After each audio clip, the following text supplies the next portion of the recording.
अस्सलामु अलैकुम dear viewers. हमारा आज का टॉपिक है उधार पर ज़कात की अदायगी।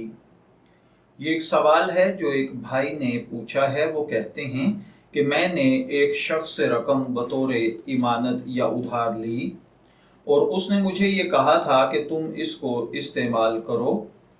मैंने उसे खुद भी इस्तेमाल किया और इसका कुछ हिस्सा एक तीसरे शख्स को उधार दे दिया। अब इस रकम पर साल गुजर चुका है, तो अब इस रकम पर ज़कात फ़र्ज होगी या नहीं? इसकी ज़कात कौन अदा करेगा? मैं अदा करूँगा या जिसको आगे मैंने कर्ज दे दिया या जिससे मैंने कर्ज लिया था? तो देखिए भाइयों और बहनों, याद रखिए कि इमानत, अगर इमानत रखवाने वाले ने इस्तेमाल करने की इजाज़त दी हो तो आपको इस्तेमाल करने की इजाज़त होती है, वरना आप इमानत को बग़ैर इजाज़त के इस्तेमाल नहीं कर सकते। इसी तरह अगर आप किसी से उधार ले लें तो इस रकम के मालिक चूँकि आप नहीं हैं, इस रकम का मालिक वो होता है जिससे आपने उधार लिया है।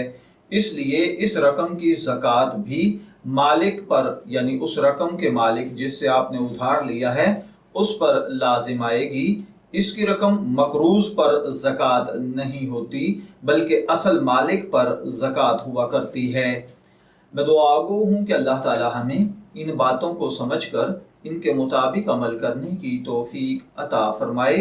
शब्बीर अहमद को इजाज़त दीजिए, फिर हाजिर होंगे किसी नए टॉपिक के साथ। तब तक के लिए अल्लाह हाफिज़।